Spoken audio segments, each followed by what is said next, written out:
जय श्री राम।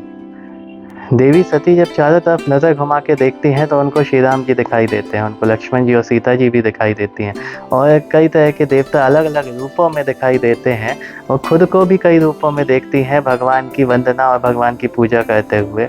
लेकिन एक चीज़ जो वो देखती हैं वो ये कि श्री राम जी का रूप, जितने भी उन्हें श्री राम जी दिखाई दे रहे हैं वो एक ही रूप है और श्री राम जी का रूप नहीं बदला, बाकी सारे देवताओं का रूप बदल गया।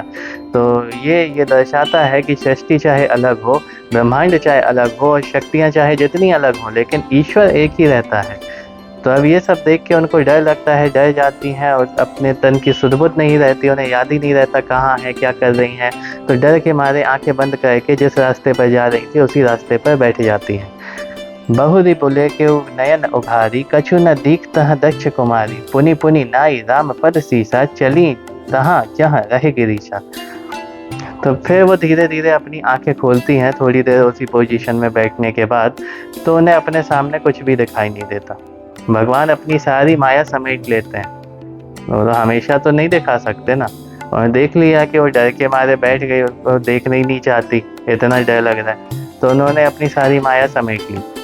अब जब उन्होंने देखा कि वहाँ कुछ नहीं है तो वो बार बार भगवान को नमस्कार करने लगी, बार बार उनको उनके सामने सर झुकाने लगी।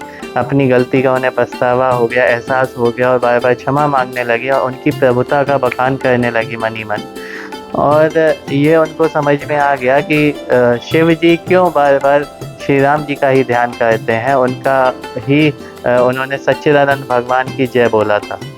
तो वो बार बार सिर नवाकर श्री राम जी के प्रति अपना समर्पण प्रस्तुत करते हुए वहाँ चली जहाँ शिव जी बैठे थे। कहाँ बैठे थे? एक बरगद के पेड़ के नीचे बैठे थे और इंतजार कर रहे थे कि देवी सती कब परीक्षा लेके आए तो फिर वो वापस कैलाश की ओर प्रस्थान करें। गई समीप महेश तब, हंसी पूछी कुशलात, लीनी परीक्षा कवन विधि, कहूँ सत्य सब बात। तो जब वो शिवजी के पास पहुंची, शिवजी ने उन्हें देखा, शिवजी वहीं बैठे थे आराम से, श्री राम जी का ध्यान कर रहे थे बरगद के पेड़ के नीचे बैठकर। तो उन्होंने देखा कि देवी सती वापस आ गई। तो उन्होंने हंसकर उनकी कुशल क्षेम पूछी कि अब पहली बार था कि उन्होंने सती को छोड़ा था कि तुम अकेली जाके परीक्षा लो। अब ये कंडीशन भी ऐसी थी कि वो तो भक्त ठहरे श्री राम जी के, महादेव, और वो जा भी नहीं सकते क्योंकि उनको तो डाउट है नहीं है, और भक्त अगर जाके भगवान की परीक्षा लेने की सोचे तो उसे पाप लगता है। तो उन्होंने देवी सती को अकेले जाने दिया कि तुम जाकर ले लो, हम तो यहीं बैठ के इंतजार करेंगे। तो अब उन्होंने देखा कि देवी सती आई हैं तो हंसकर पूछा कि और क्या हाल चाल है, किस तरीके से परीक्षा ली भगवान की, और ये सब सच सच बताओ हमको। क्योंकि जब कोई अहंकार में होता है तो उसका अहंकार टूटता है, तो अगर वो उस चीज़ को समझ जाए तब तो वो बिल्कुल नेचुरल रिएक्ट करता है, लेकिन अगर वो चीज़ वो नहीं समझे तो वो उस चीज़ को छुपाने की कोशिश करता है।